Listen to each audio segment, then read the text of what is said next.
Hello, and welcome to Flix and a Six. I'm one of your hosts, Anthony Costanzo. With me, forever and always, the man, the myth, the birthday boy, Alessandro Bielsi. Say hello, Al. I forgot that this only holds 15 ounces, so I can't pour the whole beer. I see you struggling over there. It's unfortunate. Also, it's got a very rich, foamy head, so. Wonderful. On this week's show, chemical explosions, Al gets robbed, more news on MoviePass, a quick chat about IMAX, and finally we dive into our flick for the week, Justice League. But first, Al, what are we drinking? Good luck saying this. So I had to look up how to pronounce this beer. Thankfully, they had a handy little video on their website that had the brewmaster. Gadot, Gal. Gal Gadot. Yeah. Gal Gadot. Gal Gadot. Gal Gadot. I brought up that video to someone the other day. Oh, yeah, so anyway, the beer is Stone Xocoveza. Oh. It's an imperial stout inspired by Mexican hot chocolate. For those of you who are listening who didn't realize that was a thing, Mexican hot chocolate. It's a stout brewed with cocoa, coffee, peppers, vanilla, cinnamon, and nutmeg. Let's see, on the box... These are all flavors I approve of. A little thing here. It says a tradition too special to skip. It's harmoniously balanced with those aforementioned ingredients. This imperial stout is brewed around the holidays, but delicious all year long. Actually, there was a fun little story on the website about this. To paraphrase, they did this as like a one-off beer, and the response to it was so substantial that they had to bring it back full time. Oh, wow. On the box, it says Beer Advocate 100, so it's allegedly very good. And as with most known beers, there's a little story on the back of the bottle as well. So it says, there's nothing like making a beer so beloved that people feel compelled to campaign for its return. So in the spirit of the holiday season, we're very pleased to give our fans the number one item on their wish lists. As illustrated by the avalanche of social media requests, that is Stone Xocoveza, an insanely delicious take on Mexican hot chocolate brewed with cocoa, coffee, pasilla peppers, vanilla, cinnamon, and nutmeg. First brewed in 2014 with San Diego homebrewer Chris Banker after his Recipe 1 Hour annual homebrew competition, this imperial stout is layered with smooth roastiness, semi-sweet chocolate, and a touch of spice. Thanks entirely to you, this creamy mocha stout has gone from initially being a one-time offering to a yearly tradition. Happy holidays from all of us to all of you, and feel free to continue enjoying it long into the spring and summer, as this gem will age beautifully, and it's definitely not exclusive to the winter season. Nice. Well, without further ado, cheers.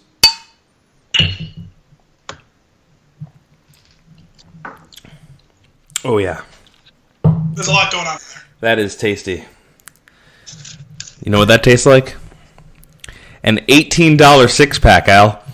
What are you doing to me?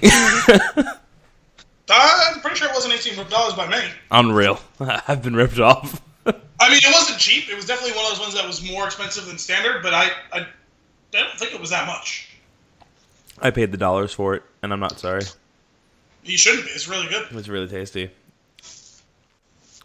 I disagree about it being an all year round kind of deal. This is perfectly my speed for right now. Yeah, I mean, this is November. It's getting a little chilly. It's good. It's good for now. It'll keep me warm. Sweet coffee-ish. I get the hot cocoa. I get it. I love Mexican hot cocoa. I don't know if you've had that yourself. I think I had something like that once. I think it had Kahlua in it too, though. Yeah, that's about right. No, this is real good. I enjoy this one. Okay, 2 for 2 with these dark beers that we've got coming in. Yeah, the one from last episode, the Rogue Brown Nectar, so good. Mm-hmm. I knocked it down very quickly. The rest of those. This that one, I'm not to compare them like these directly, but like that one feels a little bit more drinkable to me than this one. I don't dislike this by any means. Well, that was a brown. This is a stout. This is a little heavier. It's an imperial stout. It's 8% alcohol. So the other one was, I think, only like 5 or 6. Gotcha. Now, this is I like the find. I'm glad that you looked up how to say it. No way in hell. Yeah, I'm I wasn't going to look trying. for that because, sorry. For any of you who was listening but didn't see the spelling of this word, it's spelled Mexican because it's got an X as the first letter. Xocoveza. And I'm actually pretty proud of myself. I actually figured that's how it was pronounced once I kind of played around with the word. Yeah. And I was vindicated when I looked up the video on how to pronounce it. Nice. I like, so, a little behind the scenes action here. Al usually runs out and he picks up a handful of beers and then tells me which ones he got, and I will try to do my best to find them. Usually, I fail. But luckily, the last 2 weeks, I was able to find stuff that he had, and this is from the list that he gave me 2 weeks ago. And he asked me today, which beer do I want to do for the show? And I told him the one with the letters. And he knew what I meant, and that's friendship right there.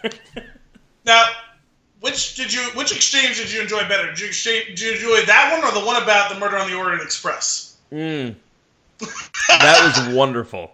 That actually, there was a good amount of time where I was just sitting at my desk chair laughing.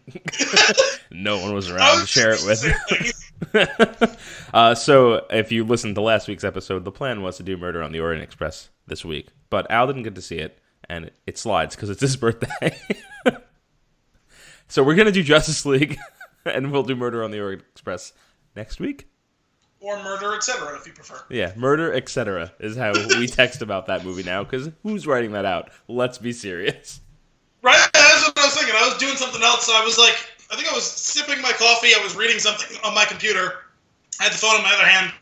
And I was texting, and I was like, I was just going to say, haven't seen Murder yet. And I was like, that's going to come off weird. It's like... Good? But there's so many other words. Now I'm just gonna hit him with a murder, parentheses, etc., and see how that sticks with him. Oh man, that'll be the title of next week's episode. Murder, etc. So, can we dive into? You know what I was thinking of when I texted that too? Was you remember from season 1 of Game of Thrones? When, spoiler alert here, everyone, if you haven't seen the No. We're past that. First season of Game of Thrones. When Robert Baratheon's writing his last will and testament on his deathbed, and he's having Ned write it down, and he says, I, King Robert Baratheon, titles. That's what went through my mind after I sent that to you. Right. That's great. So tell me about the chemical explosion now. Oh, sure. Well, at the time you'll be listening to this, it'll be a couple days later, but the time we're recording this is the day after my birthday. So I'm at my house, taking a me day, because, it's my birthday and I don't have anything better to do. Sitting at the house, there's a couple of electricians here who are working on wiring up our pool that we're having put in, and I got a text saying a factory exploded in our town. It's got some sort of chemicals involved in the explosion, and they're not sure which way the wind is blowing. Oh, God. What? These are not things that I want to hear. And, I was told where it is. I was like, oh, yeah, it takes a few minutes to drive there, but as in a straight line, as the crow flies, if you will, that's really not very far from me. It might not even be a full mile. Oh, God. So I was like, let me go to the town website. Great. The last time you updated it was 3 days ago. That's helpful. Maybe I can find something on Facebook or Twitter. So I found a very responsive Facebook page that said, there's a shelter-in-place order. Anyone within a half a mile, get inside your house and close all the doors and windows. What is happening? Happy birthday. Yeah, happy birthday to me. Because it was at a cosmetics factory. Okay. And they didn't know if any funky chemicals that are used to make the cosmetics were involved in the explosion. It's like the plot of the '89 Batman movie. Yeah, kind of. How fitting. Then I saw they sent along with this information some guidance as to where exactly it was on a GPS image, and a little radius thing. Like, if you're in this zone, you're in the shelter zone. It's like, oh, that's helpful. Let's see. This way. Oh, fantastic. I'm maybe a quarter of a mile outside of the zone. Oh, God. So I went outside to the guys who were working, because they were working inside the house at the panel, working outside the house, threading the wiring through and this and that. I had my back door open at all times. I was like, hey, guys, I don't know if you heard about this explosion that happened a mile away from here, but... we should go inside now. I was like, if you guys smell anything weird, come in the house, close the door, we'll get through this together. Oh, my God. If not, carry on. They're like, wow, shit, really? Like, never, I had no idea. Thanks for letting us know, man. I really appreciate it. And these are the few folks you enter the zombie apocalypse with. Yeah, two guys, one of whom I met earlier in the week, the other guy was the first time I'm meeting him. In that conversation, it's the first time I'm meeting him. So I'm trying to check up and, it seems like it's probably not toxic, although people are experiencing weird smells we still haven't identified. If you've ever seen a disaster of any sort that happens in a smaller town, news is very unreliable. Because early on, I'm seeing reports of, 80 people injured and, 10 people dead. Jesus, and then I'm seeing reports of, 20 people injured and 1 person missing. So, yeah, wildly different. Wait, hang on. It looks like the news took a play out of our book with wild speculation. Yeah, no, that is exactly what they did. There was wild speculation going on. Oh, and then, it wasn't being updated because it's, the one person who works for the newspaper up here. And, it's that one guy. Yeah, hey, it's that one guy. And then, CBS New York, ABC New York, are all reporting on it as well. Because it's a pretty big deal. I mean, our town is pretty small, but we're not far away from towns that do matter. And we're only an hour from the city, so, And they did send... actual reporters from, those stations up here, eventually. But I didn't double-check on any of the totals, but what I saw last night was, at the time, I think there was still just 1 person unaccounted for, and the injuries were more in, the 30 or so range, I think. I don't have the exclusive on that, so... Well, I hope they find that one guy. Yeah, I hope they find that one guy. That's, I'm not even trying to make a joke there. That's terrifying. Yeah, I mean, the one positive that came out of it all was apparently it was relatively harmless stuff that was leaked out. But I saw pictures and video of it, and I'm surprised I couldn't see the smoke from where I am, because it's really not that far. Jeez. You had an eventful birthday. Yeah. If we want to go into the rest of that. So then you get robbed? Yeah, I got robbed, too. What the hell? Those electricians. Stop. Well, who else was in my house? What happened? Well, so, my dad was like, hey, just check up on them, see, that they're doing their stuff. And I was like, okay, well, I hear them drilling through, the concrete of my foundation, so sounds like they're pretty busy at work. They're probably not robbing me while they're drilling through my house. Mm-hmm. It's been quiet for 5 minutes. I'll just go downstairs and, I got to put some glasses away downstairs and just kind of go check it out. Okay, whatever. Chatted with the guys a bit here and there. Seemed like good guys. I was like, all right, cool. So, I kind of periodically looked around to see if there's anything noticeable, of value, missing, anything big that they might just walk out with into the truck. Nothing I can really see. I can't... They're here for 6 hours. I'm not just going to sit here and stare at them for 6 hours. Right. So they leave early afternoon. And it's about 4:30, and I was like, I got some time before I'm going to go to the gym. I'm going to go downstairs and play a game on my Xbox. Just picked up the new Star Wars Battlefront. Why not? So I fire up the Xbox, go to play Star Wars. Are you sure you own this game? Yes, I'm quite sure. I was playing it the other day. You may need to reinstall this game. No, that doesn't really... It's like, maybe something weird happened and there was an update that didn't go through and I gotta re-update it or whatever. So it was a digital download. I go look at my games and it says I have 0 games installed. I was like, that's not true. Probably got about 15. And I go click on ready to install. Well, every game that I have is ready to install. that's weird. It got dumped.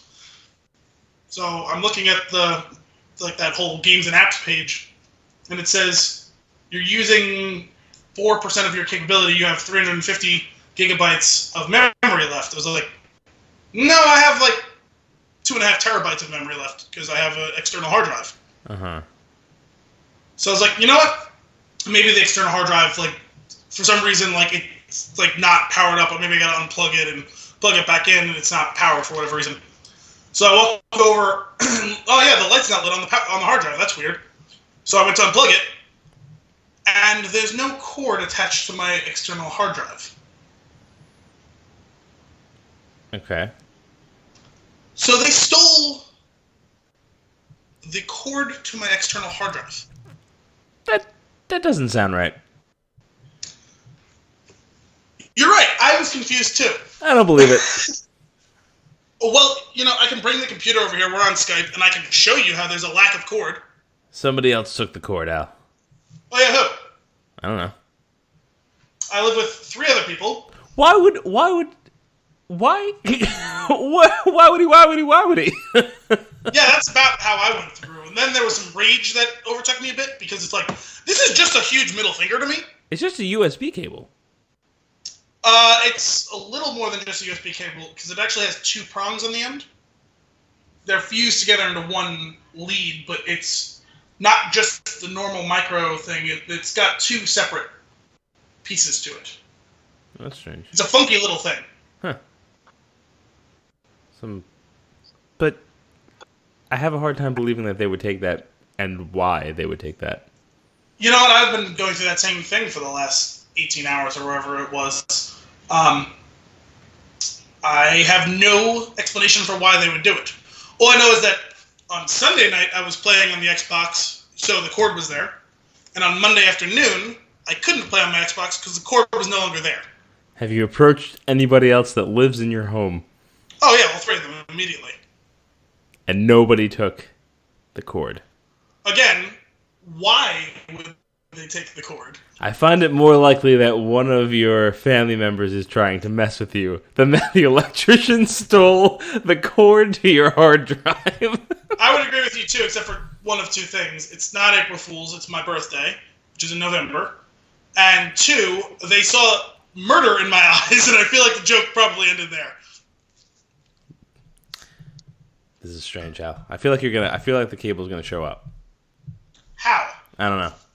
I feel like somebody took it as a joke. Here's what happened. They saw the murder in your eyes, became terrified, and the cord will just miraculously reappear in the same manner in which it disappeared. Well, it's still not there now, and I think considering I can't imagine unless. Like, here's the problem. Here's what's crazy. If that is something that they did, these guys are sociopaths. That's out of control. That's weird. It's the stupidest thing in the world, because it's not something I can miss. It ceases to work when there's no longer a cord there. Like, if they taken the whole hard drive, it would have made more sense. I thought that's where you were going. It would have been worth money then. Right. I thought that's where you're going. Oh, I could use a hard drive. I could see that. That seems like a thing that someone would steal. Or even, it's small, I can slip it around my pocket, and I can sell it for $100 easy. Honestly, why wouldn't you just take the Xbox? Yeah, that too. Also, slightly more noticeable. I just can't believe it. Well, all I know is, my dad was like, I think I have to call the company, because they have to come back and do more work this week. Hmm. And, like, once you've been robbed, you don't really want those people coming back into your house. Ooh. So the joke ends there, What if it was a test to see if you notice the cord is missing, and if you don't bring it up, they take the Xbox next week? Well, no, they're going to probably be back tomorrow, so tomorrow I will literally just be sitting here staring at them. Yeah. Oh, man. That's awkward. Yeah. I just see you standing behind them the whole time. Did you take my cable? Yeah, I mean, I'm trying to decide. Well, because my dad was like, well, do you want me to call the company? And I was like, well, no, because when we tell them that they've robbed us, these two guys are working on this job that we paid them like $2,000 for. And then the guy says, oh, well, I'll get rid of those guys. And then those guys get mad and they come back with a gun and they shoot me over the $5 USB cord that I just ordered online today. Doesn't seem too great of a thought process to go through. There's a lot of wild speculation happening over there. Sure. But people have been shot over less. Fair. So, no, it's just going to be one of those things where the guys are going to show up and I'm going to be like, hey, guys, I thought we had a good time chatting the other day. I let you know about a potential poison gas that was coming to kill us. I offered you shelter in my house. We're paying you a lot of money to do work. I asked you guys if you wanted coffee even while you were working. And then you stole my cable for God knows what reason, because I don't know what you could possibly do. So your plan is to confront them about the cable? Oh yeah, just be like, guys, listen, I don't care. I ordered a new one. It's $5, and I don't even want the $5 from you guys. Just like, don't steal shit from us, okay? Oh my god, I can't wait to hear next week how this went down. Yeah, this is gonna be fun. This is gonna be This is the new segment. What's missing from Al's house?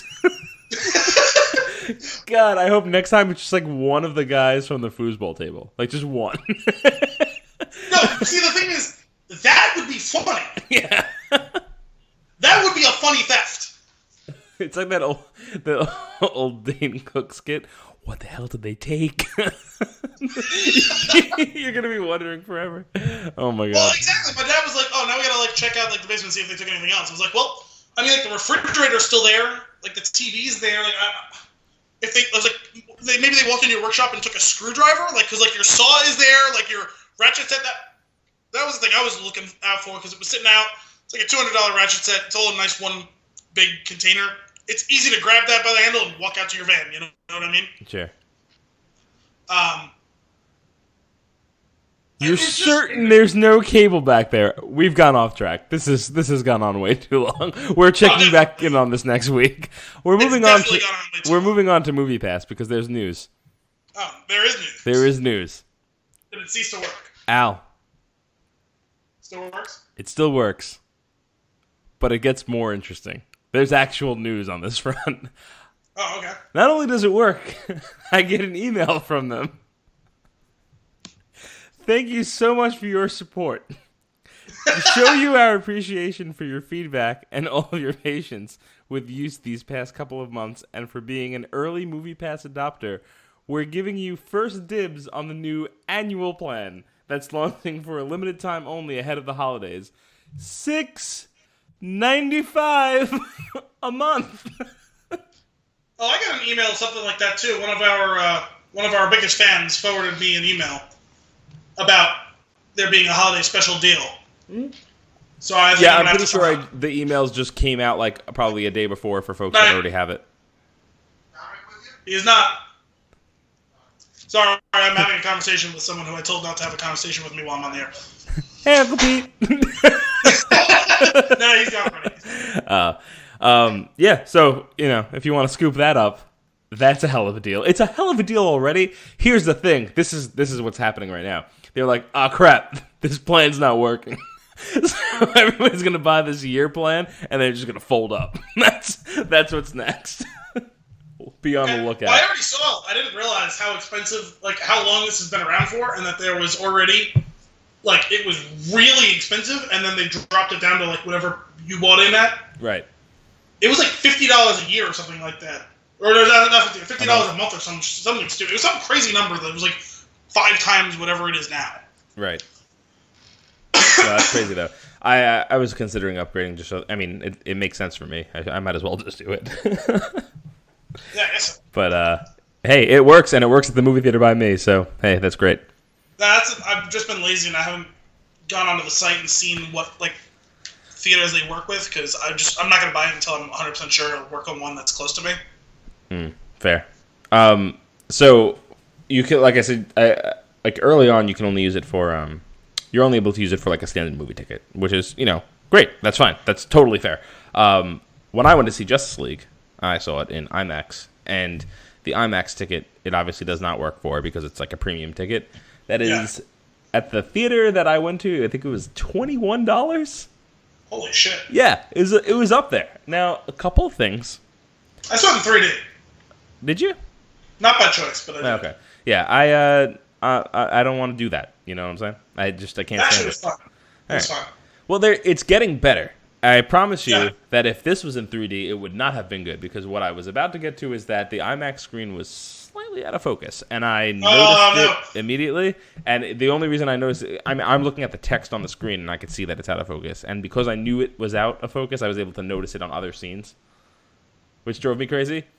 If I went to IMAX and the screen was out of focus, I would have got up right in the middle of the movie and walked up and been like, stop the movie. Al, here's the thing.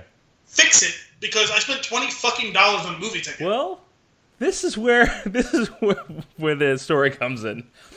I spent $21 on the ticket, printed the ticket. Nobody ripped the ticket. There was nobody. There was literally no person to interact with when I got to the theater. I went to the kiosk. I think I did the same thing. I printed the ticket and I walked in. There was nobody there, so like I could return it, I guess, if I'm that upset about it. Wait.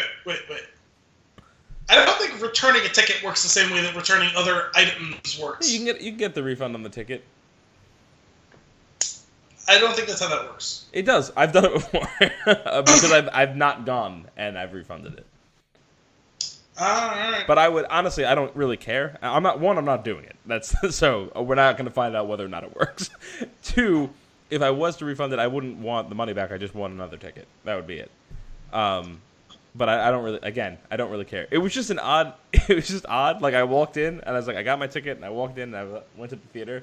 And I looked around, and I looked. I feel like I'm doing something wrong. I walked into the theater. I walked out of the theater. I walked into the theater. I double checked that I was at the right one, and I was like, okay. And I walked all the way in and sat down. I was like, I feel like there's nobody working here today. I don't understand. Is the movie going to start? I don't know. All bets are off. I had that experience before too, where like I went into the theater and there was like 3 other people there, and it's like 9:30 movie, and it's 9:35, and like the trailers haven't started. And it's like, oh, they forgot that we're here to start the movie. So true. Yeah. So, but did you just saw it in like just in 3D, not IMAX or anything like that? Yes. Now we've been to a couple movies in IMAX together, right? We've seen Yes. Star Wars. We've seen. Did we see Logan in IMAX? Dunkirk. Yep. Logan. Was that IMAX? I think it was because the reason that wasn't be the only reason that we went to that theater. One, so it wasn't like the full size one. It was like a half size one. Yeah, it was like it was a bigger screen, but it wasn't the curved like full size one. Yeah, exactly. It was basically the minimum threshold for IMAX. Yes. So yeah, Logan, Star Wars, and Dunkirk. And I guess so that theater that we saw Logan in, I'm pretty sure the IMAX ticket there is like $16, right? Whatever, no big deal. I don't really, Except honestly, not getting the full size screen, so. I don't really care. And honestly, I don't really care that I paid $20 for it. I love the movies. I'm okay with paying for them, and I'm not worried about it. No, but I would be pissed if I spent $20 on an IMAX ticket and the fucking thing was out of. The thing is, it's like it's out of focus for someone like me. I mean, out of focus is out of focus. No, sure it's the thing. trees, I promise you, it wasn't that. Like, it really, really wasn't that bad. But just because I noticed it, I was able to see it on certain scenes. But it was fine. But my point is, like, IMAX is nuts. This is really where I'm going with it. Aside from the out of focus issue, I've been to some of them where it's just like, okay, this is cool. This is great. Some of them have really, really well done speaker systems, and that's really the point. Like that's part of the whole experience is that they're done. The thing is, they're not made equal. Yeah. And the one we saw Dunkirk in, that was legit. That was out of control. The one that we saw Dunkirk in, like, we talked about this. Like, my heart stopped. Like, it was pretty sure. Well, it didn't stop. It just synced up to the fucking soundtrack. Good God, I'm gonna die. This one, the sound was decent. It wasn't. It was one of those ones where the sound it's just loud. It's not that it's better. It's just like it's turned up to 11. Like it's But not the Sonos level. Right, but it was like one of those Atmos. That's what Atmos. It's one of those things though where the screen it's the right size for an IMAX screen. Like it was they revamped this theater. Like I hadn't been to it in a while, and they upgraded. They went assigned seats, which is just key if you're going to see an IMAX theater, because I'm not buying an IMAX ticket and sitting on the side. You can go to hell. You should just go to hell and die. So I got seat right in the middle, perfect. And it dawned on me, I was like, this they did it. Whatever they did to fix this theater, because I had been in this particular one before. I was like, I don't know how you manage this, but bravo. Like I was just like, if you look, like you could turn your head a little bit to the left and right and still be fully immersed in the screen. Wow. Yeah, like it was bananas. And the only time other than this that I had that experience where it was like this, I'm pretty sure this is the upper limit. It's a bell curve, because you get the theater that we were in to see Logan, and then you get the peak for the screen, which is where this theater was, and then you start to go downhill when you go to the Liberty Science Center, which is where I saw The Dark Knight Rises, and it's the dome, and it actually is wrapped around you, and you just like, it hurts my face. It's too much. But I think it made the experience for this movie better. Okay. And well, anything that would upgrade this experience is probably something you'd want.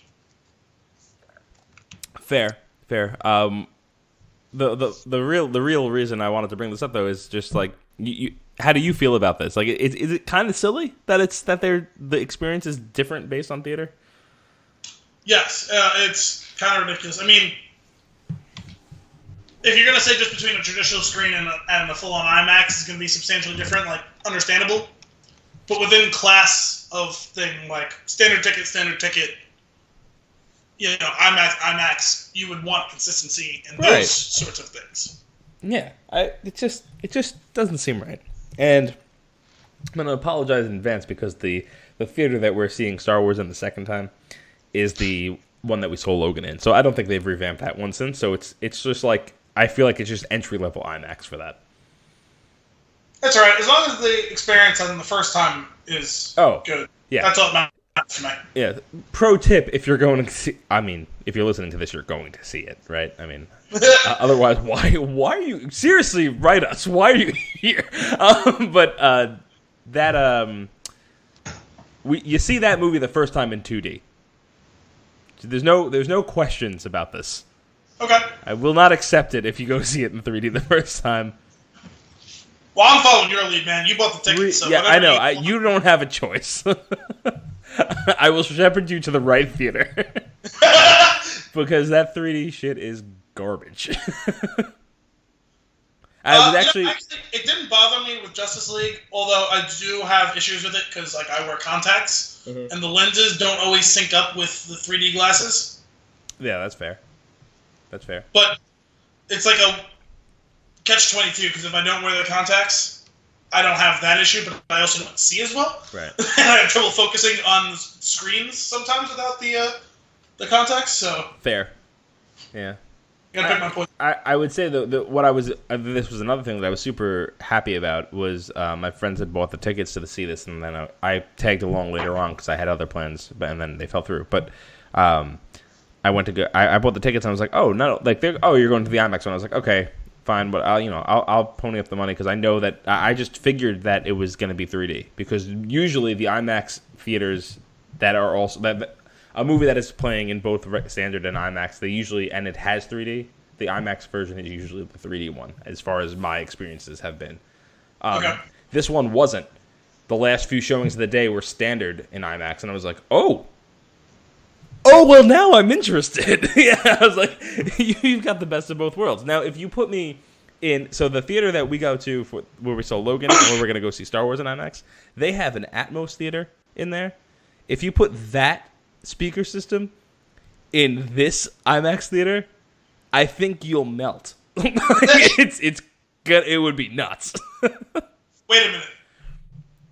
Could you imagine having seen Wonder Woman in the Atmos when they did that theme song that you hate so much and penetrated your soul. But it would I don't know if you would have been able to walk out. it would reconfigure the beat of my heart, and it would just be like, just like lose my mind. That's terrible. Let's get into it. Yeah, man. Justice League. Here's the thing. I didn't hate it. But there was a low bar. Yeah, so the crazy thing is, because my expectations for this movie were so low, I was pleasantly surprised. Now, let's not get it twisted. This is not a good movie. Fair. It is not equivalent of Batman vs. Superman and Suicide Squad. It is better than those movies. Yep.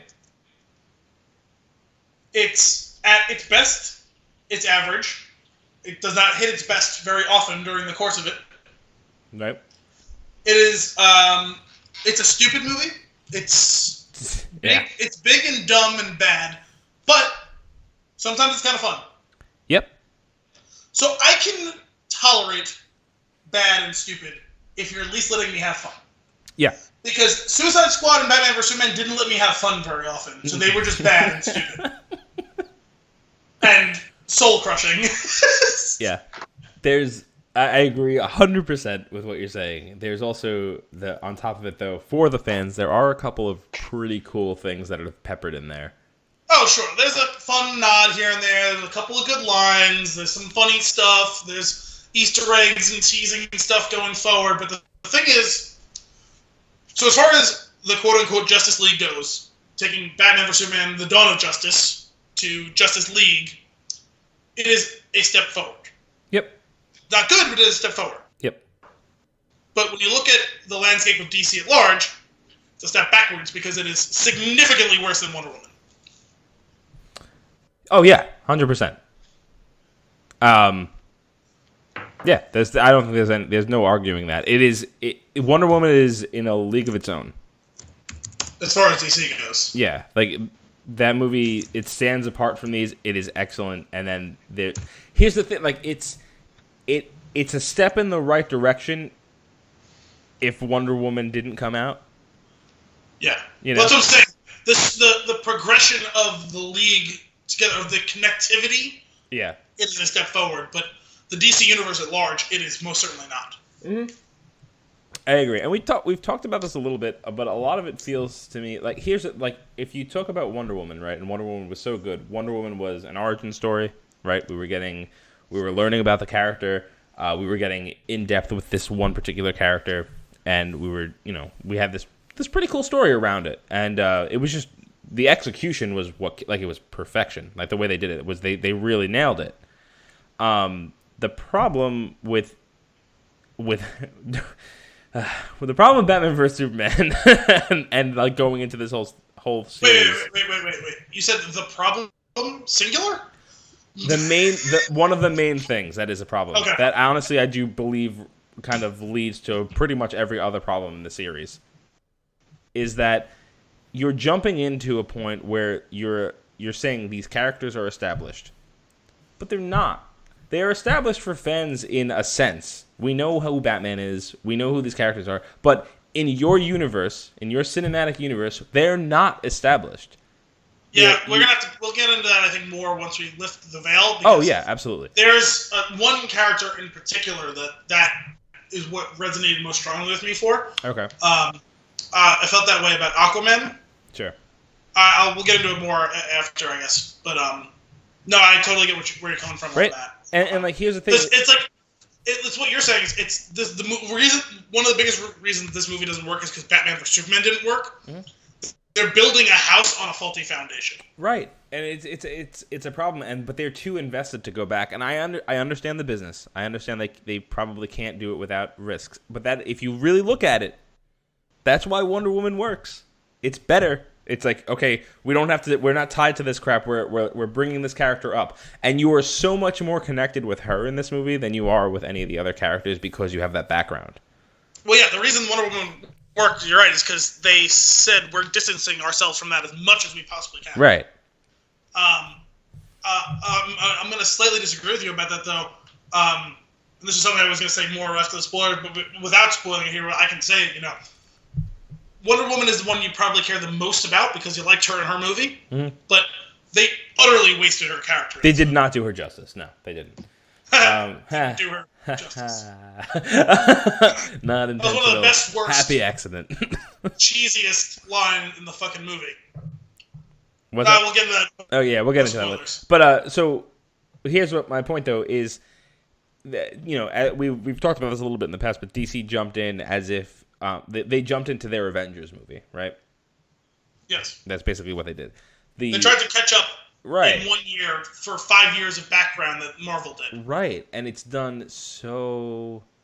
Marvel did it so well, and they're like, it's literally like they took their time. It's like, oh, ensemble cast. That's what we need to do. Stop. Just stop. Take if you're gonna follow them. Do it the right way. Well, yeah. Before we got the Avengers, we got a Hulk movie, an Iron Man movie, a Captain America movie, a Thor movie. We were introduced to Black Widow in Iron Man 2. Mm-hmm. And we were introduced to Hawkeye in Thor 1, right? Yeah, Thor? We knew our whole... No. Yeah, he was in Thor. He was... When Thor's hammer got separated from him, they built up a thing around it. He was working the security there. It's a small role, but he's there. Oh, Jesus. Wow, that was a while ago. Anyway. Yeah. That movie came out 10 years ago. Yeah. Right. 8 years ago? They built a foundation. Yeah, we met the entirety of the main cast. Hell, we even met the main villain in another movie. And see, and that's the thing. The only person that we got Man of Steel, and Man of Steel was, you like it more than I do, but Man of Steel was okay. It's still not good. It's just better than everything that's not Wonder Woman. Right. No, fair. But man, it's okay, and we didn't get anything Batman in this universe yet. We're going to. Actually, that was probably the only smart strategic move they've made. We've seen the origin of Batman 87 times. True. I do think that they skipped too far ahead, though. Yeah, I mean, they could have given us more than they've given us. Either they skipped too far ahead, or they... Yeah, like... Either they skip too far ahead, or they're just not. The thing is, they're trying to make him the focus of these two movies, Batman v Superman, and like he's the leader in a way. But the funny thing about that is actually I didn't think about this 100% until in the time afterward. I was talking about the movie a little bit with someone today. If you've been following these movies, you're aware of the rumors that Ben Affleck may not be long for this universe. Right. As Batman, not Ben Affleck, the living being. Good God. I just realized that I almost killed Ben Affleck. But it's pretty apparent looking back on this movie, and we could talk about it more past the spoilers, but he's not going to be Batman much longer, man. Maybe 2 more movies. No, we'll get it. We'll get The Batman. And maybe 1 more Justice League. Maybe both of those things. Maybe not. Yeah, I mean, well, they've already changed what's going to happen with the Batman a couple of times, but it seems like he's likely to be in that movie. Well, yeah, we'll have to see what happens. They finished the script. They're going to get started working on it pretty soon. So. Yeah, I don't know. I guess we'll see. Is there anything particularly? I mean, obviously this movie is flawed. We've given everyone our take on the 50,000-foot view of this movie. Right. It's time to get to spoilers. Yeah. I would say if you're invested at all in the DC universe, you'll just see it. It's what you got right now. This movie, I've been saying in the lead up to this a few times that Wonder Woman kept me around, but this movie was going to have to do a good job. It didn't really do the job to keep me around. But it wasn't the train wreck that those other movies we mentioned was. Right. So I suppose I'm interested to see Aquaman. just to see if that's a thing that they can do by breaking out and doing these individual movies. Yeah. But even that, we'll get to it post-spoilers with some of the stuff that I want to talk about with Aquaman specifically. Yeah. I don't know how much reason I have to care to see Aquaman. Are we getting Aquaman before Flash? Yeah, Aquaman is done with principal photography. Flash hasn't even Christ. started. Okay. Yeah, okay. Let's lift the veil then. It's done. Spoiler time. We're getting into it. We're not holding back. Make it so. Do you want to start there? Because otherwise I could start at the beginning because I've got something. But we can start with Aquaman if you'd like. I mean, we're here. Yeah, let's do it. Promotional material, all the lead up, Aquaman looks like he's going to be a badass. We're supposed to grab on Aquaman. Some people like Affleck as Batman, some people don't. Most people seem to like Wonder Woman. People are torn on Superman, who is the worst kept secret in the world that he's coming back to life in this movie. Right. It's like they're trying to make it like it's a shocking surprise that it's happening. I'm like, no. Which, you know what? Sorry, slight digression here. We talk about it all the time. Trailers that lie to us or trailers that reveal too much. Yeah. And if you watch Batman vs Superman at the end, when you see the levitating rocks, you know he's coming back. Right.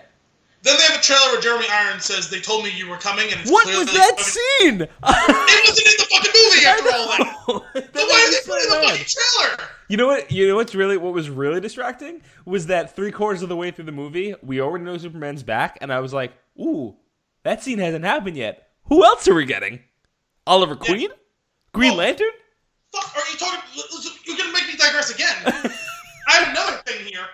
So, if you look at all the posters for this fucking movie, it's 5 people.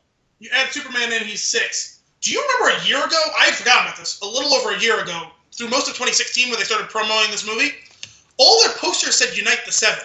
We got 6 Justice League members in this movie, and no 7th member in the post-credit scenes. Oh, I don't remember that. Look it up. You can look it up now. You can look it up after. Unite the 7? There's 18. Yeah, look up the words Unite the 7. There's 18 different posters involving the Justice League that say the words Unite the 7. And in 2017, that no longer existed anymore. So someone clearly got cut out of this movie. That's awesome. How embarrassing is that? Because that was the thing, is I heard there was 2. I avoided it at all costs before I saw the movie. I just looked up to see how many post-credits there was going to be. I said there was going to be 2. I heard everyone loved the second one. Some people were saying that was the best part of the movie, which is fucking an indictment of the movie, obviously. And even worse when you're someone like me who I thought that the second post-credit scene was like, it was fun. I figured one of the 2 post-credit scenes was going to be the 7th member. Like, we didn't have room for him in this movie, so we're introducing him here. That didn't happen. Right. At that point, I was like, okay, this. I thought the post-credit scene was going to be that scene from the trailer. Oh, when they told me you were coming, Jeremy Irons? Yeah. No, that scene, obviously, in the original cut of this movie, was him talking to Superman. Yeah. And then I think they must have rejiggered how they were going to bring him back to life. But it's possible. But the other possibility is, like, they might have had, there might be a director's cut with more, or there might be, from a lot of these things that I'm seeing, like fan art and stuff like that, the 7th person is a Green Lantern. Which I don't know the history of Justice League. Assumption, considering he was in that flashback scene. Right. And that was great. We'll get to that later. That was really cool. Yeah, I enjoyed that.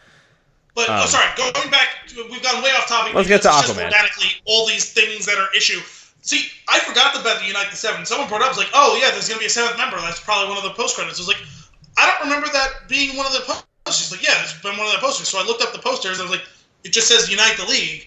So then I looked up Unite the 7, and so all these, it was the progression of the trail of the posters over the last 18 months. And the first 6 months of that's the posters, Unite the 7. Right. Like, yeah, I'm not familiar with the source material for Justice League, so it's possible. I just assume I know a bit of Marvel and I know less of DC. So, but let's get back to Aquaman. Sorry, yeah. That all had to happen. That's fine. So Aquaman, we're supposed to buy into Aquaman. We're supposed to. Jason Momoa is cool. He's edgy. He's tough. He's a tough guy. He's an alpha male. I don't give a shit about Aquaman after that movie. Yeah, I agree. My note here says they tried so hard to not make Aquaman lame that they just didn't do anything with him. I said I was sold to like Aquaman, but why? Right. Like, we get to the beginning, it seemed close to what the trailers were indicating, right? He's tough, he's brooding, he's got one or two darkly funny lines, right? You know what I mean? Yeah. Or like dry comedic lines. It's like, okay, I can buy into that. That's kind of where he's going. We're not really seeing much other than him taking his shirt off a lot. And I mean, it was pretty badass watching him walk into the ocean while slugging back Jim Beam. But like, I mean, so I was watching with my brother and two of my friends we've mentioned on this podcast before, Alex and Vicky. Vicky was a huge fan of Jason Momoa lacking a shirt, which I can understand.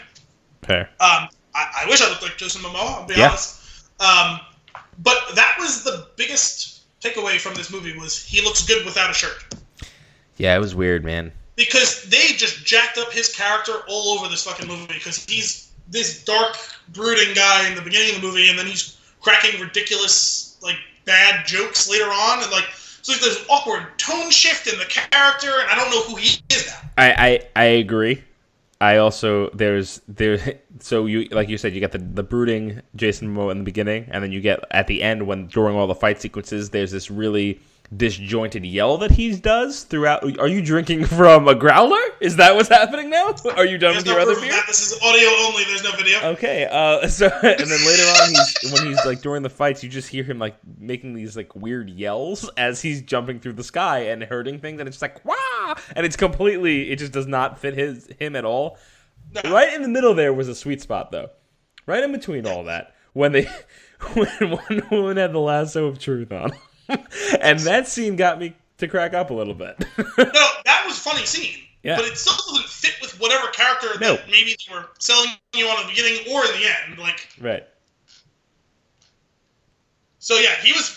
It seemed like they were trying to really sell us on that. And Aquaman, I like a lot of people involved in the Aquaman movie. Yeah. I don't know. I know the name of the director is James Wan. I think I don't off the top of my head. I don't know anything he's done. But I like a bunch of the actors and actresses who are being hired to it, and also like Amber Heard as Mira in this movie. Props to her for being the one Atlantean who actually registered an attack on Steppenwolf that mattered, but she fucked him up with bubbles. Yep. I don't know what. Is that how that's supposed to work? What are we doing? I don't know. I just agree with you. I got nothing. I don't understand. I guess we were just introducing him, and here again, we're introducing a character that we have no background on. Yeah, which is just infuriating to me. You can't skip ahead. You don't get the Avengers movie until you put in the groundwork. Yeah, you gotta earn the Avengers. It's not guaranteed. And actually, let's talk about that for a minute too. Because, it took me a little bit of, like, processing this movie over the last, 48 hours. Like, another reason I didn't love this movie, do you realize you've seen this movie at least 2 times before? I've seen... You realize that this movie is just the Avengers, right? Yeah. And also the original Transformers movie. Stop. It's the exact same movie. The box, everything, just stop. Yes. Alien invader comes in to conquer your world by finding this MacGuffin that's just a box. Right. And No. This is how they redeem themselves in the room. They were like, so it's Transformers. There's 3 boxes. Yes. I see what you've done. Yeah. What did you think of The Flash, though? That's where I want to go next. Well, my note here was that the Flash was the quote-unquote best character. Yep. Ezra Miller was funny. He was hysterical. Give credit where credit's due. No, he was really funny. I really didn't think much of that casting when I saw that they chose him. I liked him well enough in Perks of Being a Wallflower, but I didn't see that character translating into this one. Mm-hmm. So I didn't really think much of the casting originally. He was funny. He was entertaining. Yeah. I thought he embodied the character well, although I don't think that that's close to the typical Flash. I'm not an expert on DC stuff. I don't watch the Flash show. I've never read the Flash comics, so I don't know if it's quote-unquote true to the Flash character, but his lines tend to make me laugh in this movie, but his character doesn't fit the movie, really. He's the comic relief. I guess so. It's just, I don't know. Because he had this like joyous sense of wonder and stuff like that just didn't fit with the movie. Well, yeah, he's like just a kid, it seems. You're right. And but he was really funny, though, and like No, in a vacuum, I enjoyed him for sure. He just doesn't fit the movie. Right, like obviously not his problem at all. Like he clearly like this was the way like the character was meant to be, and he nailed it. Like he was. Oh, definitely, yeah. No, I'm not trying to detract from his performance at all. I gotta say though, when he there's some lines in the movie that are really stupid, but then there's some lines that are so stupid that they're hysterical, which is like, wow, it's a cave, and like bat cave. but not only does he say that, which got me to laugh, but then after that he's zipping through the room and he's just like doing things, and like he just like stops and he's sitting in the Batmobile. It just like the pure joy on his face. It's just so good. Which like is actually I guess quite similar to the way what's his name, Michael Cera as Robin in Lego Batman. Yeah, went through his like montage of scenes like in the Batcave. Mm-hmm. It was pretty much the same thing. Hello, secret camera. I was watching it the other day. It's on HBO. Oh, nice. Yeah, I'd like to check that. I don't know. It just like he was funny, definitely. It just didn't fit the movie. That's fair. He was one thing that I thought was clever. Like, so they stuck also, with it. He runs like an idiot. Yes. Okay, I got that written down right here. So we like he's awkward. We get it. He's clumsy. He trips like 18 times in this movie. Yeah. Right. But then the arm flailing while he runs is just too far. Not just the arm flailing. The arm flailing was egregious, but his legs are flailing too. Yeah. It is the least economical run I've ever seen. There's I don't know if you've watched Friends or if you're familiar with the characters enough, but there's an episode of Friends where Phoebe and Rachel decide that they're going to go running together, and Phoebe starts running and Rachel gets embarrassed and doesn't want to run with her. And it is because she runs like I'm pretty sure she was the model for how he runs in this movie. She literally just starts windmilling her arms and like her legs are flailing outwards as she's running, and that's what he looks like, and it's really funny. His running style was the running equivalent of Elaine's dancing. On Seinfeld. Well done. But he really was funny. Could you imagine how fast he'd be if someone taught him how to run? Oh my god. So I just want to rewind all the way to the beginning of this movie and talk about a couple of good things, because we're hating on the movie pretty hard for a lot of aspects. We're pointing out a handful of good things. I have a fun positive too. After your point, I'll get to it as well. Sure. The first thing that happened for me with this movie when it started up, and I got really, really excited about it, and then it was quickly taken away from me, which is, I should have expected that. But there's a really great homage to Burton's Batman at the beginning of this movie. The way that the scene is shot on the rooftop, there's the way they do like this off-angle view of the scene with like the city in the background, and everything's kind of skewed because the camera's tilted. That's very much like out of the opening of the '89 Batman movie. The way that he starts to dangle the guy off the roof, it was just very reminiscent of when he's in the original where he's holding. And I say the original because it's the original for me. I know it's not the Adam West Batman. It's the Tim Burton's '89 Batman is the first one that I saw, so that is my original. So when he's holding the guy out by his neck, and it's like, I'm Batman, like that whole thing, like it was all of the way that was shot, and then like the score in the background, and bringing Danny Elfman back for this, which was a pretty cool thing to have for a lot of this music. That like it got me really excited. I was like, oh, like I don't know what they're doing. Like I don't know. Are we playing with the idea that maybe this is in the same universe as the original movies? Again, my original movies. Are we like, or is it just a throwback, which is fine too, which I think is obviously seems to be what it is. That was a lot of fun for me. I didn't read the whole story, but I did see kind of a snippet of something that Danny Elfman said in regards to this movie, how he thought it was important to bring back the original themes from those movies. Yeah. And the funny thing is, I actually forgot about that, and then I heard it in the movie. I was like, Oh shit, that's like from the old movies. Yeah. Yeah, I actually I just heard, I hadn't read anything about it because I was really just staying away from the movie. But when I heard the music, I was like, because yeah, I listen to movie scores while I work. Like it's just a cool way to focus. But like I love that theme, and like just to hear it like kind of reprised in this movie was awesome.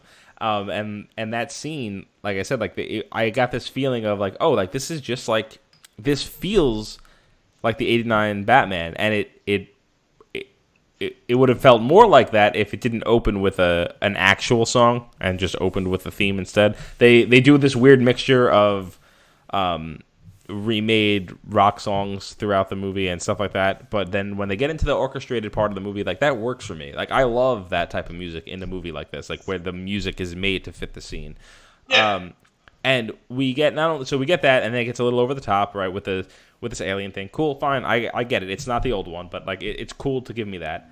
Then we get, and this is in the same topic. We get to the next scene where we're seeing, we basically get introduced to Wonder Woman in this movie. So these guys are going into, I guess it's a school or whatever it is, but the way they're walking up the steps and they're shooting people and they're like the collapse. No, it was like a museum bank. Was it? Was it though? Because then there were like kids in a school later on in that. No, scene. that was at the end of the movie. That was different. No, same scene. No, when she becomes like a symbol, like that was a different, completely different thing. No, I'm still talking about the beginning of the movie. Oh, okay. I don't know. Well, you said later. No, when they're gonna blow up the floors room. and countertops, which it's got to be a bank. Yeah, but when he has the bomb open, isn't the room filled with kids?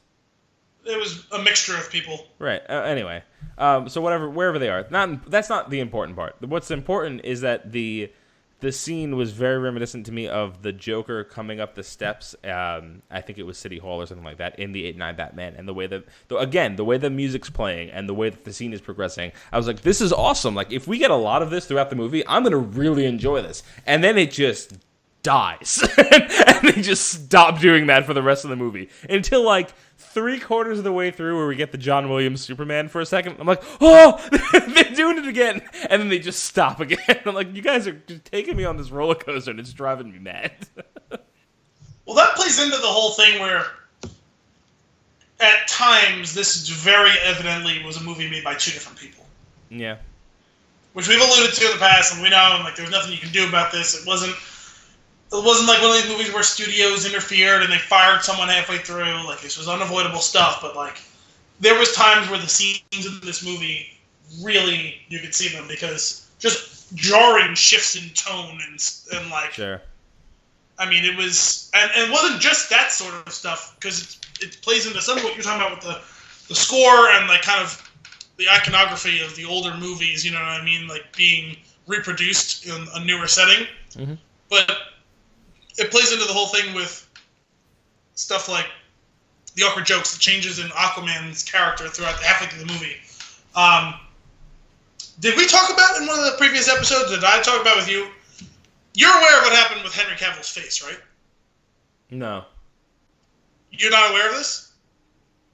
It was a big thing on the internet several months ago. Does it have to do with why he looks like a cartoon? Yes. Okay, what happened? So he's in, I think, Mission Impossible 6. He was filming that. Okay. And they brought him back for reshoots, and there was a gracious exchanging of these two different studios. The guys in Mission Impossible 6 gave him back for a few weeks for them to do the reshoots. But the problem is his character in Mission Impossible 6 has a mustache. Oh my god. And in his contract, he's not allowed to shave the mustache while he's shooting for Mission Impossible 6. So okay, that does explain a lot. What? That does explain a lot. Yeah, so apparently some people didn't hear that story and didn't notice the cartoony face. You didn't hear the story and noticed it and were confused by it. I was aware of this and hearing the story that what Warner decided to do was, well, rather than wait until he can shave and then do the shoots then, we'll just CGI his face and get rid of the mustache. Oh my god. That's amazing. And the very fucking first time you see him on screen, you're like, oh, what's wrong with Henry Cavill's face between his nose and his chin? Right. He looks fucking ridiculous in 2/3 of the scenes he's in, which he's not in that many scenes. So the majority of the time you see him on screen, his face looks retarded because he's got a mustache that they've CGI'd away. Oh my god. I can't believe, I had no idea. That does explain it, because I saw his when like you said, the first time he's on screen, I'm like, why is this fake? What's happened here? And again, at this point, you know what? It was whatever. It was that was just like, okay, it's just another thing. I don't really care. I mean, the rest of the CG in the movie is pretty shitty, so it doesn't really matter. Well, that was a separate note I had as well. We can talk about that a little bit if we want, but that's a consistent thing now since, at the very least, Batman vs Superman. Since the Ninja Turtle. Yeah. Yeah. And all the other things too, but yeah. The CGI is just out of control. But what's crazy is like there's like a handful of things that look fine. Like there's like the giant Walker bat machine thing looks kind of fine, but with everything else going on around it, for some shit like that, you know. Yeah. Oh my god, I just don't understand. Like, I mean, I could see a movie like that Warcraft movie that came out. Looks great, you know, completely fake. Looks great. Just why? It makes sense now, but what I was thinking of is why does he look like a cartoon? I don't understand, but I guess you've cleared that up for me, and I appreciate it. That's what I'm here for, man. I come with the important information. I had no idea that I was gonna. I actually have this as a question. I'm just gonna check that off. My note here that I checked off already was Henry Cavill's face. Yeah, no, it's funny. At the height of all of this, it's so blatantly obvious that his face, there's something wrong with it. And this movie is such a joke at times. Like, it's funny because like I actually want to be like, you know, no, this movie overall is better than some of the trash that they force us to watch. But at other times, if you just let yourself embrace the ridiculousness of this, it's like, no, some of this is really bad still. They should have shot the movie and left his mustache. But only in some of the scenes. Oh my god. How amazing would that have been? Oh my god. Because then they're in on the joke. It's like, yep, it's pretty obvious that we have two different directors who've shot this across 3 separate instances of shooting. Everything is ridiculous. This is an absolute hodgepodge of ridiculous shit. You know what? Sometimes Superman has a mustache and sometimes he doesn't. And sometimes it's from one scene to the next. And like, that... he's standing in the cornfield and he has a mustache right now, and then 6 seconds later he doesn't have a mustache. That would have been better than the CGI ridiculousness of my god. His face. I just wish that they had done that, and like as people like would ask them about it, they'd be like, "What are you talking about?" Yes, it would have been totally on the joke, and I would have forgiven them for fucking up 80% of the rest of the stuff that's going on. You know what? You fucked up. You know you fucked up. We're turning this around. We're in on the joke, guys. Right. If you got the balls to do that, this movie becomes one of my top 10 favorite movies of all time. I honestly would have respected the hell out of that movie. It would have been horrific. It would have been so bad that it was good. Because this movie was so bad that it can't be good. But that would have made it so bad that it was good. Oh my goodness. Oh my god, that's great. Oh man. Oh my god. It just makes so much more sense now. I've got a question for you. We saw Wonder Woman. We loved it. We talked about this. I feel like she's way more powerful in this movie, and it's just not addressed at all. Well, I mean, it can be addressed by the fact that it's 100 years later. Yeah, it can be. It's not. Which is part of the problem. But like she's running through rooms. She's dodging bullets. She's faster than bullets. What is it? She's not dodging bullets. She's running into the path of bullets while spinning and blocking the bullets with her hands. She is moving as fast as the Flash in many scenes in that opening sequence, where she's just like on the left side of the room, then she's on the right side of the room, and the guy that was there is no longer there because she just smashed him into a wall. And you remember that she is a demigod, right? I get it. But it just... I understand, but there's no progression there. There's no like, Just give it a nod. Like, I got more powerful as time went on. Just anything. Just rather than me just sitting there going, why are you able to jump so high? When did that become a thing? I'm actually okay with that because, like, we know it's 100 years later. Like, she's accustomed to her powers and accustomed to her powers in this world. Like, I'm actually okay with it. It's show don't tell. I'm not buying it. It's not like she showed up and now she had laser eyes. You know what I mean? It was just an appreciation of her talent. Her talents that she had from the previous movie have gotten stronger. You know what I mean? I just gotta say though, it was just jarring for me because it honestly feels like she was also way more powerful than she was in Batman v Superman. Either that. Well, we also didn't get. We didn't get much of her. I get that. That's fair. But it's just that was too. It was just she was all over the place in that scene. She was just like flying from side to side of the room. It was like, oh, she's got super speed now. Cool. I don't know. I kind of liked the fact that she was really the only one who could kind of stand toe to toe with Steppenwolf. Yeah, before Superman shows up. That was cool. I liked that. While we're on the topic of CG, Steppenwolf looked like shit. That was awful. Yeah, it wasn't good. The whole time. He was kind of pointless in this movie. Yeah, the villain. He didn't really have much screen time, which is either because they didn't know what to do with him or didn't know how to do him, like, right. Yeah. They completely and utterly wasted Kieran Hines' excellent talents. He was just whatever. He was the thing they had to fight. Also, to talk about something more interesting on the topic of Kieran Hines, who was very good on Game of Thrones, although underused in that as well. Another Game of Thrones alum in this movie, who we discussed showing up randomly a couple of weeks ago, and that's Roose Bolton, back from the dead again. Yep. He was all set to blow himself up and everybody else in that room. Yep. No, he was committed. That was intense. Also, it was great because we were watching it, and, like, that's very early in the movie, and, like, he shows up and was like, is that Roose Bolton again? And, like, he's, like, running through, like, the stuff, and, like, you keep just seeing a quick shot of his face, and, like, I'm pretty sure it's Roose Bolton. And then he finally speaks, it's like, no, it's definitely him, then. I was like, hey, it's that one guy. It's that one guy again. Oh, my God. Anyway. Moving on to Batman. Couple things here. I love how, sorry, brief aside, I love how that's all we're going to talk about with Steppenwolf, because that's kind of... That's it. That's all you get. Honestly, he doesn't deserve more of our time. That character was shit. Yeah, no, it was just kind of pointless. This is a lot of my frustration comes out because of being a Batman fan. Some things that I noticed. I'm gonna just point out some observations here. Okay? We're gonna talk about Batman. We're gonna talk about Bruce Wayne. We're gonna talk about Alfred. And you can take the reins on this wherever you want. But first things first. I love the Batman costume. I love the Fat Bat. I like the Frank Miller style. That's great. That's cool. Love it.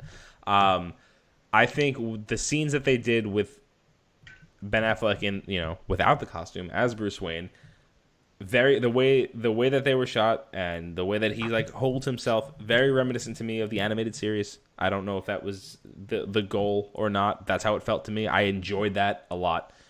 I like the banter between him and Alfred. I like that I believe that these two have been through some stuff together. But it was an interesting take. This has been the closest in age that a Batman and Alfred have ever been. Yeah, they are strangely close in age. It's almost more like instead of Alfred the father figure, it's Alfred the older brother. Yeah, it's strange. I kind of like that. I don't know why. It's different, but here's the thing though, and this is what bothered me so much. They have this back and forth between each other where it's like, I missed the time when we were like fighting wind-up penguins. Like lines like that, right? See, that was one of the few things where it's like, this is a cheap point I can score here because... Yes, I get that, but you're killing me because you didn't give us that. You can't pull on the nostalgia if there's nothing there. You didn't give it to us. Unless you're talking about the Penguin from Batman Returns, if you're gonna double down on this and it is the same universe, if so, cool. But it's not.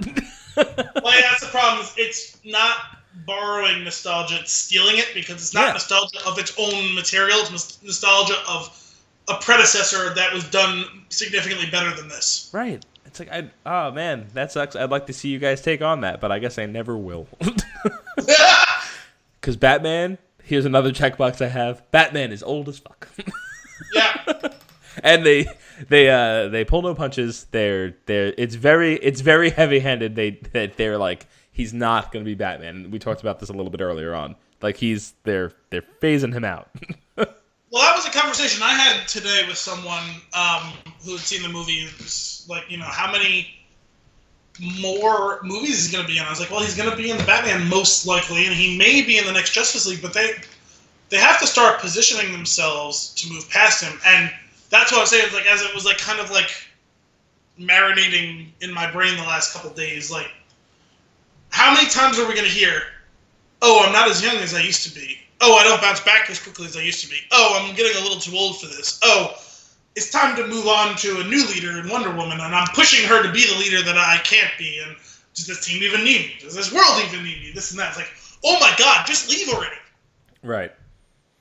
So, they could go one of two ways. They could kill Batman, and he's not going to be around anymore, or they could replace him and do that thing that these comics love to do, where, like, someone dies and another one takes up the mantle of that character in the same character. Maybe it would be a Dick Grayson becoming from Nightwing to a new Batman, or a Batman Beyond type of thing. Who knows? Sure.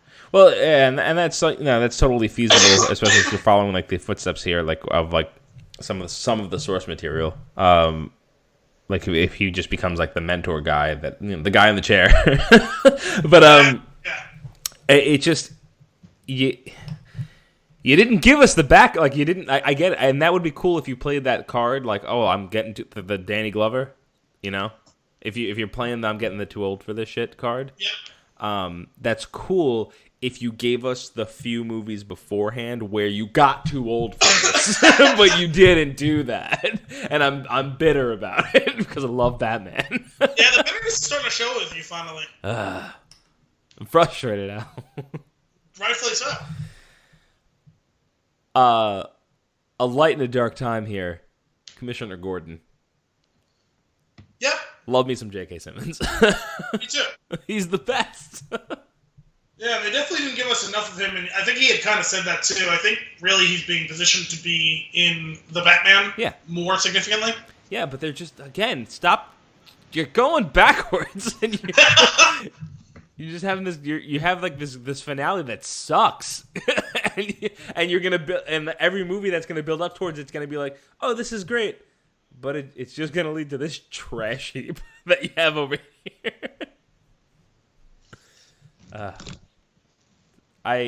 I did appreciate the scene on the top of is it the top of headquarters where the floodlight is, where they all leave and the Flash is just standing there. Oh, they just left. That's rude. But then he doesn't say goodbye.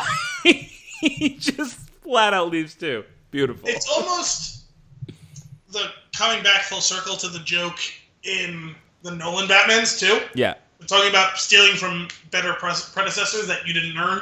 Like the whole thing where he does that. She leaves when Catwoman leaves, and he goes, "Oh, that's how that feels." Yeah. Like, which is the running joke where he does it to Commissioner Gordon in the first one, and then the second one he does it to Harvey Dent, and he goes, he does that sometimes. Yeah. And then it's full circle where she goes, "Oh, yeah, that's how that feels. That's weird." Yeah. This is what they all just gone. They left. It's kind of like the final period on that whole kind of joke, right? Yeah. Silly. But like you said though, they didn't earn that shit, so stop. You're taking that.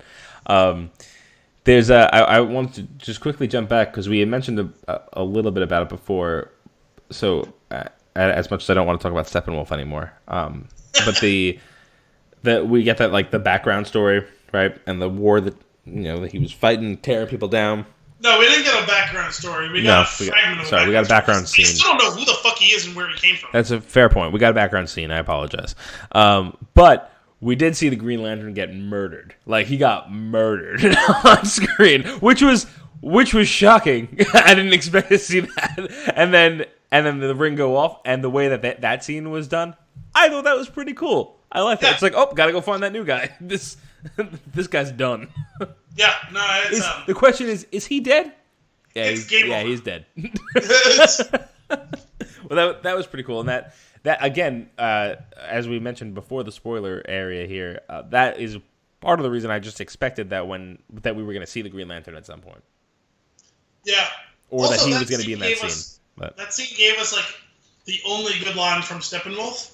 Not in that scene, but referencing that later when he first encounters Wonder Woman face-to-face. Because in that scene, we see Zeus and Ares fighting, which, by the way, cool that we got one more scene of Ares. I had wondered about that when they do a flashback and they're showing Zeus shooting lightning, and if you remember from Wonder Woman, the armor and the axe clearly show that has to be Ares standing by his side.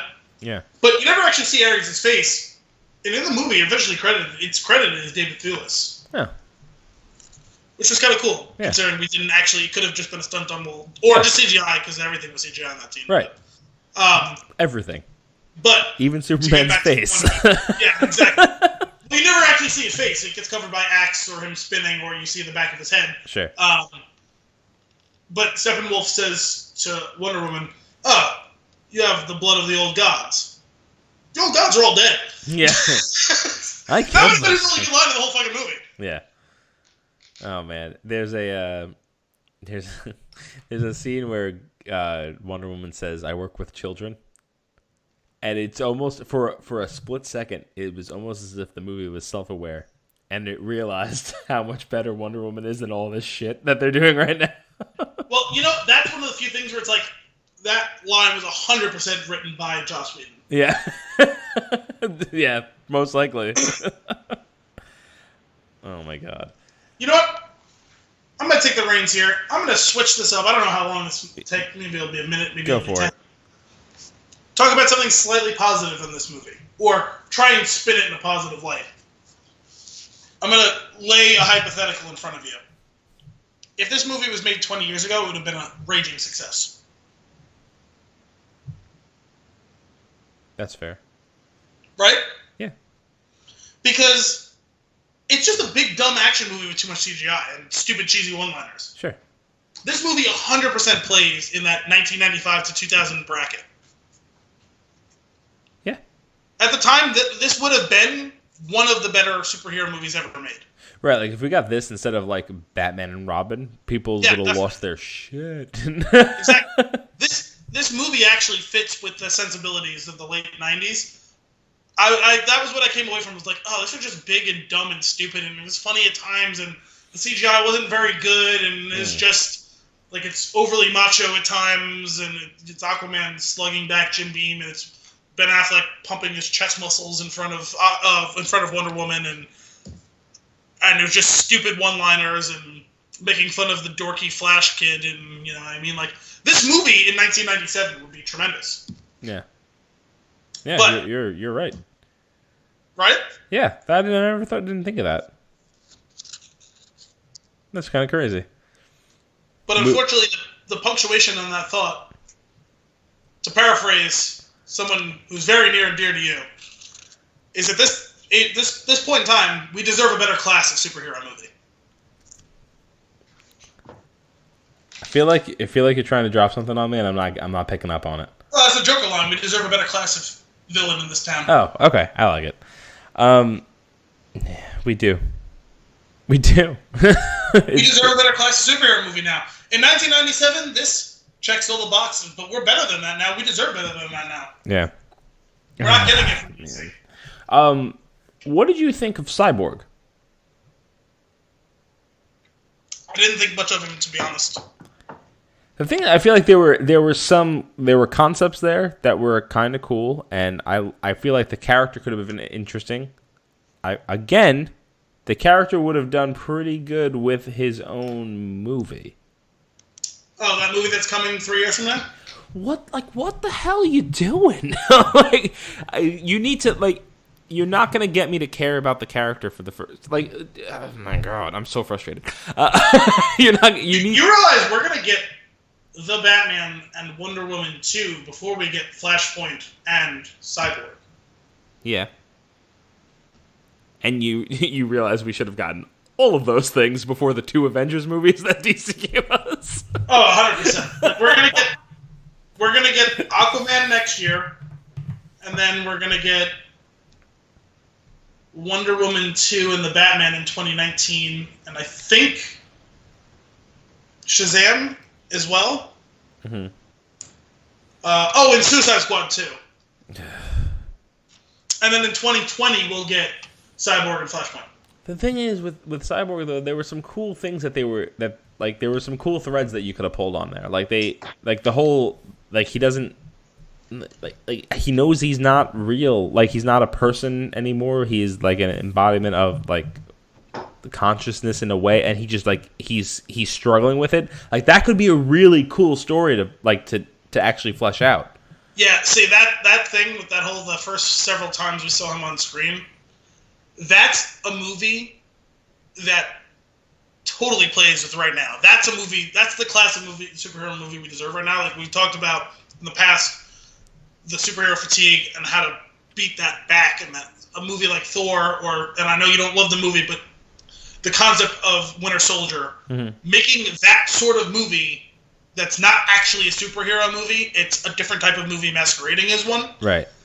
Cyborg could have been that introspective movie in this time, introducing him, where it's him trying to figure out how to balance between being a person and being a machine. Right. Not just a machine, but a machine intelligence. Right. Exploring the ethics of AI and soul and what is this thing. And exploring the ethics of hybridization of the human race with technology and artificial intelligence augmenting it. Sign me up. I want to watch that movie. Yeah, you can in 3 or 4 years if they still do. God damn it, Al. You're killing me. Because now we're going to completely lose all of that seeing that movie, unless they do that movie as an origin to him prior to this thing. But the problem is, he doesn't get an origin now. No. He had his origin in this movie, and his origin is about 10 minutes of material. Which was, super unfortunate. Because, one of the really cool things about it, what I really, really was enjoying, was him, the way that the actor handled it, being, you could see the fear on his face when his cyborg body just started to do things automatically, the lack of control. Yes. And, it touched on all those things that we're talking about that would make a really great movie. If they just didn't do if that was the main focus of a movie, it would have been fantastic. It could have been really good. Yes. And the thing is, you can do Flash after this. I mean, would I have rather him gotten introduced before this? Sure. But you don't need a Flash origin. The movie that they'll do is him picking up as being a part of this world instead of being a recluse trying to help his dad, right? Right. He's got the job at the police station. That's where we pick up with him, and it's going to be expanding and him embracing his new role with a newfound confidence. That can be fine. That can work after this movie, right? Yeah. You don't need a specific interesting origin to the Flash in the way that they've currently constituted him. But we needed that with Cyborg, and we're not going to get it now, because to do it now, it doesn't make sense. We've got right. You can't, because it has to happen in the time frame of this movie. Yeah. Ugh, that's frustrating. Because I really want that movie. That sounds awesome to me. Yeah. What are you gonna do? You know who would make the shit out of that movie? He wouldn't be able to do it because he's already made something too similar to that. But could you imagine if you hadn't seen the movie Ex Machina, if Alex Garland did Cyborg movie? How fucking cool that would be. Yeah. This is exactly the movie that I want. Yeah.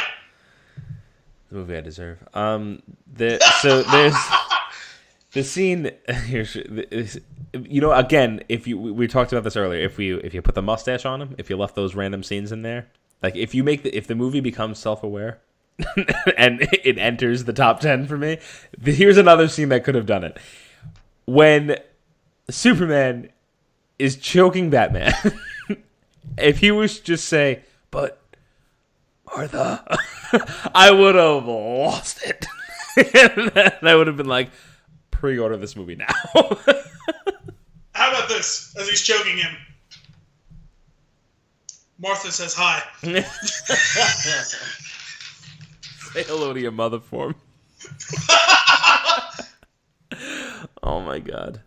Actually, that was one of the few cool things in this movie that I wholesale liked, with no equivocation, was the scene where Superman comes back. We haven't really talked about Superman too much. This is the first time I actually liked Superman in the 3 movies he's been in. Yeah. They gave me a reason to give a damn about the character. I liked him some. I mean, he wasn't on screen hardly, but when he was, I generally enjoyed it. That scene was actually pretty legitimately cool after they revived him. Yeah. And the 4 of them line up across from him, and he just proceeds to start dismantling the 4 of them without saying a word. Yep. Yeah. And because there's only one good line in that scene, and that is Barry going, "Pet Cemetery." Yeah, that was fun. No, but I really liked the fact that it was like, oh my god, did they do a Pet Cemetery thing where he dismantled all of them and hasn't said a single word, and then Batman shows up and he says, "I know you." Yeah. Okay, yeah, you know what? I'm on board with this. Get some righteous anger there, Superman. I like this. Yeah. It's funny because I didn't know what they were gonna do. I didn't know if they were gonna go to this version, their version of a Bizarro Superman or something like that, which would have been cool, and that is a cool way to handle it. But I wouldn't put it past them to try and shove that into the movie too. And I would have been like, God damn it, just take a breath, guys. But I actually, there's a couple things about that scene.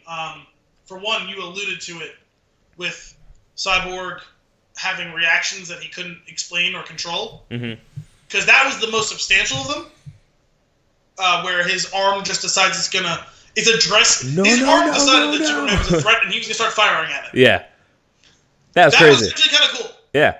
Again, a movie rooted around these concepts. Great movie. Yeah. And then I enjoyed that we get a moment where he is finding a way to occupy Wonder Woman and Aquaman and Cyborg, and the Flash decides, oh, well, he can't keep up with me. And sure, I just run around and push people sometimes, but that was great. Maybe that's all I need right now. And he starts running, and everything, we're doing the speed, the Flash Force thing, right, where he's running and everything is moving around slow. And actually, the way they handled that scene was incredible because you just see Superman's eye turn and track him in normal speed, and Flash is like, oh?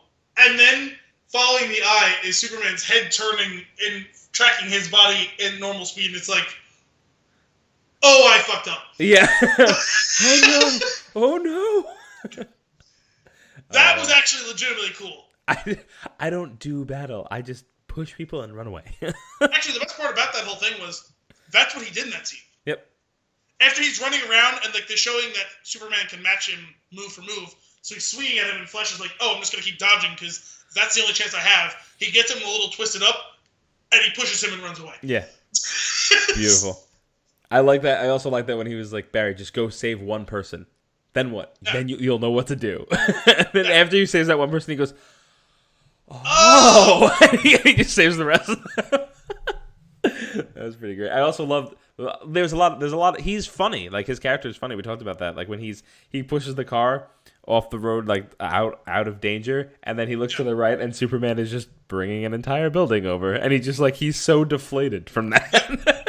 So great. That was actually, cycle back to that first Superman scene where he's fighting all of them. It was cool seeing the expectations flipped where, that was Superman as the Terminator. Yeah. Right? There was something about that was compelling to me. I don't know. I found that interesting. Yeah. No, you're right. So, just jumping to the end of this, at the end credits, we gotta find that funny scene of them racing to the Pacific. Yes. Which also had a callback to him not being certain if he was going north, which was kind of funny. Yeah, I forgot about that. That was funny. I liked that. That was out of the jokes in that scene, that's the one that made me crack up, because not just because it wasn't funny on its own, but it's funny because of the previous scene where he was like, God, I hope I'm going north. and then later when he says, this has to be north, it leads me to believe that there was 3 other situations where he went in different directions first. Yep. But and then they do the race. I love the what does he say? if I win, you have to take us to brunch. And he's just like, oh, that's cold. That's not right. That's not that right. was a pretty good callback to earlier in the movie. Well, it was well done. And that I feel like, I mean, that's got a Joss Whedon scene. I feel like 100%. Just really funny. Also, it's a post-credit scene, which Zack Snyder is not a fan of. Oh, no? I hadn't heard. As far as I remember. The funny thing about that scene is not having... It's not that I don't have a reverence for the DC comics. I just don't have a working knowledge of a lot of them. I know some things about... I know more about Batman stuff than most of the other stuff, but even that, my knowledge pales to what is out there for Batman stuff. Sure. But I watched a lot of those cartoon shows as a kid. Yeah. I don't remember a ton of them because most of that watching was between the ages of 7 and 10. Not all that sticks with you.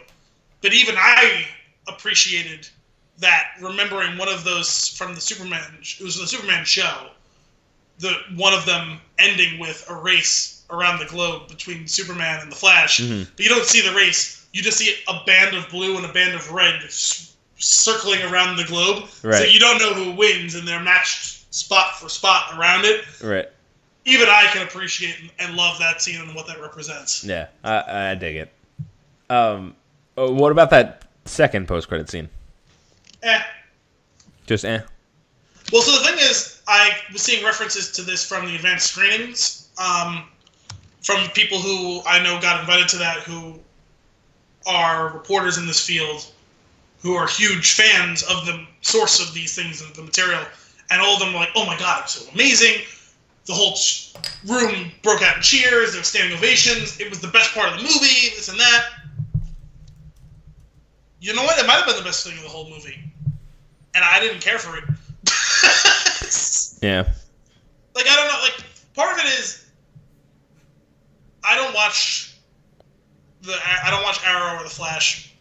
But I know Manu Bennett plays Deathstroke on TV. Mm-hmm. I've seen bits of his performance, and I've met the man. Dominic, my brother, has met the man and spoke to him for a while. Seems like a cool guy. He loved playing that role. Yeah. He is great in that role. Yeah, that's what I've heard, and the little bits I've seen, I would confirm that. And I've seen him in some other things, and I've enjoyed his performance in a couple of other roles. But I don't have much feel for Joe Manganiello in general. I like him. I just don't have I don't think I've seen him really in anything too much. And I don't have a ton of feel for Deathstroke. I understand kind of what he represented. It is kind of cool. But I just don't see why I should care about Deathstroke after watching Zod and... What was that thing I want to call it Abomination, but it's not Abomination. What is that thing that they turned Zod into in Batman v Superman? Doomsday, that's it. I wanted to call him Darkseid, but I knew that was wrong. It's Doomsday. After Zod and Doomsday and Steppenwolf, and Darkseid will be in the second Justice League, I'm sure. Why should I care about Deathstroke in the Legion of Doom or the Injustice League or whatever it's going to be? Right. I agree, and that is the same problem that's going on with a bunch of the other things in this series is jumping ahead. You get your first set of movies that led up to Avengers. You got these villains that get increasingly more powerful and more difficult for them to beat. What is this guy going to bring to the table that's going to be a real threat after all the shit that they've faced? And you know what? I'm gonna fix DC right now. Oh. It's going to require us, with hindsight and being able to retroactively fix things. This movie that we saw could be Justice League 2. Justice League 1 should have been Batman assembling Flash and Cyborg and Wonder Woman and Aquaman to tend to whatever league that they're putting together. Eisenberg as Luthor and Manganiello as Deathstroke, and whatever cast of characters they're going to do. Superman stays dead and they don't revive him until the end. It's not that stupid. The story getting him and the ethics and stuff like that was interesting, but it was rushed. It was rushed in the discussion of the ethics and morality, but it wasn't rushed. It was, in fact, dragged out way too long in the execution of it on screen. They argued way more about something that was always going to happen. Right. If this movie should have been dealing with that league of above-average people, not Earth-killing people, without Superman. And Superman, the post-credit scene could have been Superman coming back to life and setting up, like him having a moment of revelation, oh no, something worse is coming. Mm-hmm. And so you have real stakes where just above average superhumans are fighting just above average superhumans instead of fighting an unmatched battle against a planet-killing demigod-esque character, right? Right. Because we've gone to very large stakes. The world is going to end for like the third time in the last year or two. And now we're going to deal with Deathstroke, who is a badass, but he like fights with a sword, and like he's just quick and strong. Like he's not superhuman. Right. Like, I don't see why I should care. Right. No, I agree with you. You guys took care of Steppenwolf, who's the vanguard of Darkseid, who is the Thanos equivalent. Why are Lex Luthor and Deathstroke scared to me now? Like we'll handle them. Like sure, they'll fuck up some stuff, and maybe they'll get the drop on us, but like we'll sort them out quickly enough. Right. I don't know. It's unfortunate. On the plus side, though, Jesse Eisenberg was way less annoying as Lex Luthor because they didn't force him to be annoying. I didn't find him annoying before. No, I thought in Batman vs Superman, I found him annoying, but I didn't think it was Jesse Eisenberg's fault. I'm pretty sure it's Zack Snyder's fault. Okay. And in this, he wasn't annoying, and it's because it was probably shot by Joss Whedon. Fair. Oh, man. Well, you got anything else? You smell good.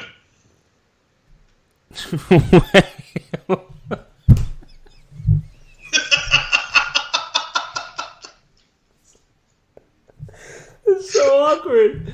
That's so terrible. That was bad. That line was the equivalent of Martha. Martha! Like, okay, nothing can be the equivalent of Martha, but it was this movie's Martha. Did I smell bad before? Yeah. Just stop. So Fun. So that was a terrible line. Here's a fun line. How did you get the farm back with the bank bought it? I bought the bank. It's kind of what I do. Is that what he says? I don't remember the it's kind of what I do thing, but I like you can see it coming a mile away. But yeah, no, like that was enjoyable. That was funny. Like yeah. that was. I don't know. I forgot to bring it up earlier. I said something about it. I think maybe earlier in the episode, but I wanted to wait till after when Superman comes back and he starts fighting Steppenwolf. I don't remember how he starts the line. He says something stupid and follows it up with, "But I am a pretty big fan of justice." Mm-hmm. And I wanted to pick up the child sitting 2 seats over from me and throw it through the screen.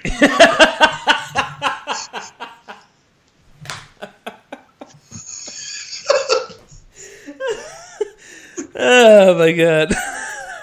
I mean, listen, I laughed because it was just monumentally stupid and I just cheesy. picture you standing up and just going, boo! I wanted to.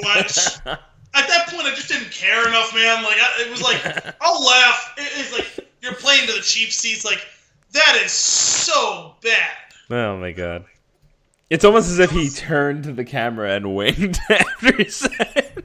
Yeah, if you replace Henry Cavill's face with Jason Bateman's and made this Ron Howard narrating the scene, like, that was something right out of Arrested Development.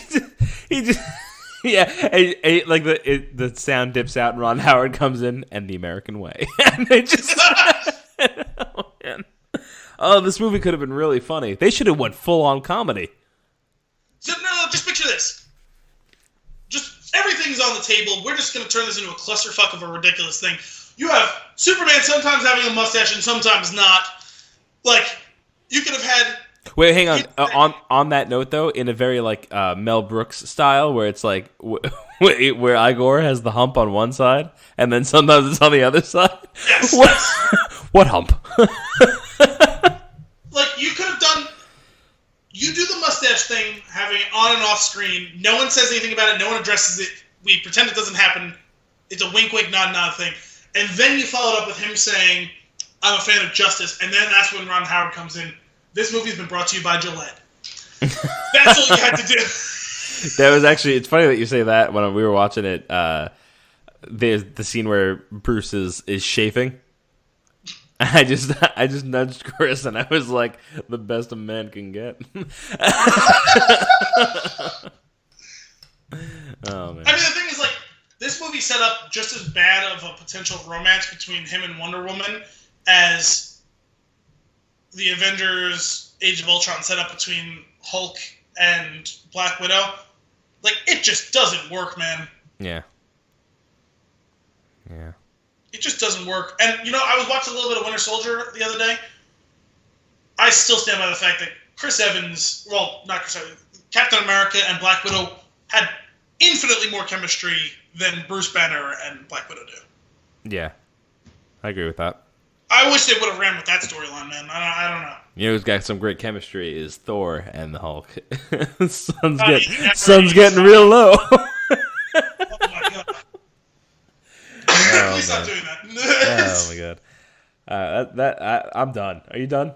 Yeah, I think so. All right. Well, that's it for this week's Flix in the Six. Hope you enjoyed yourself and have a happy Thanksgiving. Until next time, cheers.